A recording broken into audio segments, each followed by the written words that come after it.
This one was tough if you're a Bulls fan, and I know some Bulls fans might be happy to see DeMar go, really just to signal a new era for this franchise, but no matter how you slice it, you can't deny that DeMar DeRozan was incredible during his 3 years with this team, and was actually one of the few exciting pieces of these last 3 seasons that were oftentimes difficult to watch. From the back-to-back game-winning buzzer beaters, multiple clutch shots to close out games, the man raised the standard for how the game of basketball should be played, and let's be real, willed this Bulls team to more wins than they otherwise would have gotten had he not been on the team.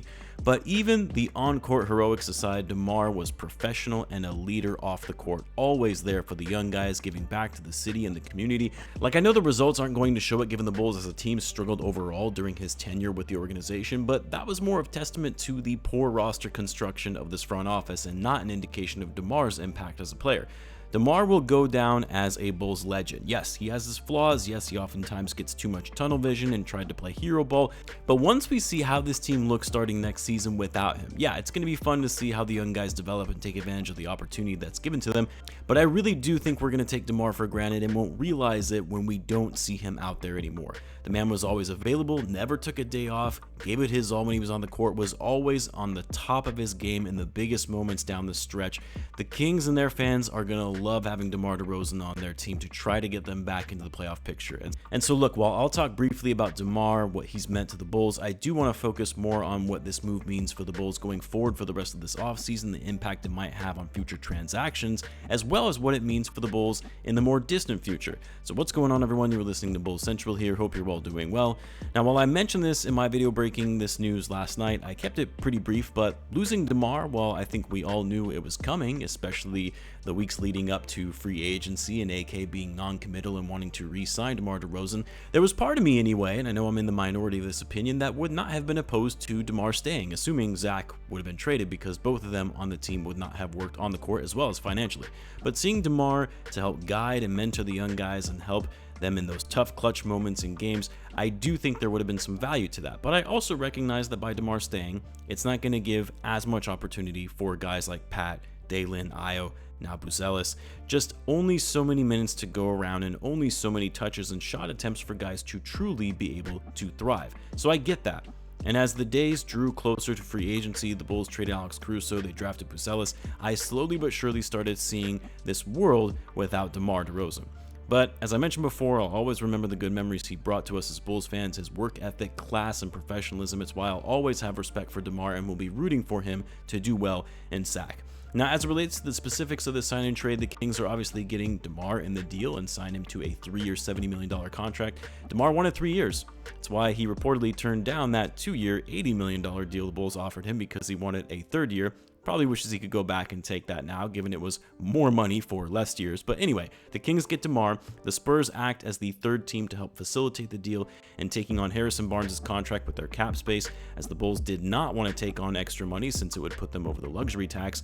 I would imagine the Spurs will likely try and flip Barnes at the deadline for a 2nd rounder or something to a contending team that is looking for some wing depth. And then the Bulls, what they got in the deal, 2 second-round picks, Chris Duarte and cash, because we know Jerry loves getting cash in a trade deal. Now, I've seen some Bulls fans say this is a horrible deal for the Bulls. The Bulls absolutely got fleeced. How do you only get 2 second-round picks in a deal for DeMar DeRozan? And if you're talking about it from a standpoint of what the Bulls could have gotten if they traded him last offseason or even at the deadline, then yes, it was not a good return. And we've talked about this before. This is more of a microcosm of the Bulls and their issue of hanging on to their players for too long and letting those assets depreciate. But if you're just looking at this for what it is, a sign and trade where the Bulls didn't have that much leverage, they had some leverage, but not so much, then no, this is not a bad return. Because you have to remember, the Bulls could have very easily lost DeMar DeRozan for nothing. Like, had the Sixers not been able to sign Paul George and he re-upped with the Clippers, a team like the Sixers would have had the cap space to sign him to a big contract, or a team like Orlando Magic, or the start of free agency, some of the contending teams who were already over the cap but could have worked to shed salary to sign DeMar. Or DeMar could have just taken a pretty big pay cut and played for the mid-level exception and gone wherever he wanted, and the Bulls would have been standing there empty-handed. So what the Bulls lucked out on was, one, the teams that actually had cap space quickly filled up that cap sheet, and the ones that didn't have cap space but had their mid-level exception, they either used part of their MLE or they didn't have the trade chips or contracts to make a deal work to bring in DeMar. So that's where the Bulls gained some leverage, because in order for DeMar to get the payday he wanted, and knowing he wanted to go play for a team that didn't have cap space, a team that was actually contending, the Bulls had to play ball and agree to any sign and trade deal to get him to where he wanted to go, because the only way DeMar could go to a team without cap space was via a sign and trade. And leading up to yesterday, it appeared there were multiple teams interested in DeMar, from the Clippers to the Heat, where the Bulls could say, all right, you want DeMar? Give us your best package. And so to expect some crazy haul of a return in a sign and trade was unrealistic and naive of a lot of Bulls fans. Honestly, I was expecting the Bulls to get 1 second-round pick at best, and maybe a player like Duarte or Lyles. So getting 2 picks already exceeded my expectations. Some Bulls fans were talking about the Spurs and giving the Bulls their pick back next year, which is top 10 protected. That was never realistic. It would have made no sense for the Spurs to give out assets when they were help facilitating the deal by taking on Barnes' contract. If anything, they should have been the ones getting picks, not giving them out. And they did actually get a pick swap in the deal from 2031 from the Sacramento Kings. So the 2 seconds and Chris Duarte, who was 27, is not a terrible deal when they could have lost DeMar for nothing. And a big reason why I like the 2 second-round picks in this exchange is that they could very well be included in a deal to get them off Zach LaVine's contract, or act as a sweetener in a package to throw in a couple second-rounders for a team that might be a little unwilling to go after Zach LaVine, but they could use the picks. I still don't think it makes sense to attach assets to a player like Zach LaVine just to get off of his max contract, but instead of sending out a first-rounder, 2 second-rounders that they don't really have control of anyway, I would be okay parting with, especially when they're 2 second-round picks we didn't have 24 hours ago, and you can kind of view it like playing with house money. Now, I did want to talk about Chris Duarte for a minute. So a guy who came into the league a bit older, started as a rookie when he was 24, had kind of an unconventional path into the league where he played 2 years in college at Oregon, only 2 years, but when he was 22 and 23. But regardless, he ended up going into the lottery in the 2021 draft with the 13th overall pick to the Indiana Pacers, and actually had a solid rookie season for them, putting up over 13 points per game, shot the ball well from deep, good positional size as a 2-guard, and he would go on to be selected second all-team rookie that year.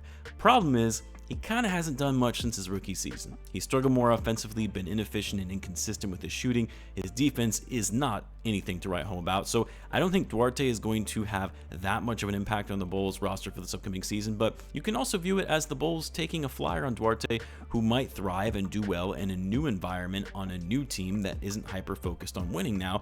And if it doesn't work out and he's not able to crack the rotation, I mean, he's on the final year of his rookie deal. You don't have to re-sign him. You could let him walk. One other thing worth noting in this sign and trade deal is that the Bulls actually created a large $17.6 million traded player exception, which I'm almost certain will not matter, as the Bulls are not going to do anything with that exception, given any additional money they spend will put them over the luxury tax. If my math is correct, after making this trade, the Bulls now have a little over $4 million, or they're around $4 million under the tax. I think it's like $4.5 million, but there might be some minor fluctuations here and there. But that $4.5 million or so doesn't really matter, since they already have a full roster of 15 guys under contract. But Tim's contract is not fully guaranteed, and they could waive him to open up a roster spot to use that to sign someone to a vet min deal. But I think that's unlikely, because the Bulls don't want to be just right at the tax line to give them little to no flexibility whatsoever during the season. That said, if they trade Zach LaVine and they're able to take back less salary in return in that trade, that would give them much more flexibility to use that trade exception or the rest of their mid-level exception. But even then, it's not like there are a ton of notable free agents left in the market at this stage, or at least free agents that make sense for the Bulls given their new timeline. But as I've said before, I do think these added second-round picks will serve the Bulls well if it means including them as a sweetener in a Zach LaVine trade package, or just any trade in the future, as second-round picks have really oftentimes been used to sweeten the pot to get a team to agree in finalizing any trade deal. It will be interesting to see how the rest of the Bulls offseason goes, because the biggest question marks going into the summer was what's going to happen with Alex Caruso, Zach LaVine, DeMar DeRozan, and Vooch. 2 of those have already been determined, with AC going to the Thunder for Josh Giddey, and DeMar obviously now heading to Sac in this sign and trade deal. From a perspective of additional moves, I don't think we're going to see that many additional moves being made by the Bulls. Obviously, trading Zach LaVine will be the focus, and I do think they will move him before opening night. As much as some people say, well, Vooch needs to be traded as well, I find that even more unlikely than LaVine getting dealt, because there really isn't a market for centers, starting centers in the NBA right now, especially when he was 33 and still has 2 years guaranteed left on his deal. Oh, and then Lonzo Ball. I know there was a lot of talk of the Bulls looking to dump Lonzo's contract. That's not going to happen. And they're not going to be able to get medical retirement and wipe his contract off the books, because he's actually been looking every bit of ready to make a comeback. And even AK in his presser after the draft said he's been fully able to do everything on the court, which is a huge win for Lonzo Ball. And honestly, I kind of want to see a comeback with him in a Bulls uniform. It'll be great for the vibes in a season that otherwise isn't really going to have high expectations, but sometimes those are the funnest seasons, when you get to see what some of these young guys can do and see this next iteration of Bulls basketball. But anyway, a huge thank you to DeMar DeRozan. I know it's not like he's watching this, but cannot thank you enough for bringing some great basketball to the court in Chicago, and best of luck with everything in Sacramento. As always, guys, be sure to subscribe, and I will see you in the next one.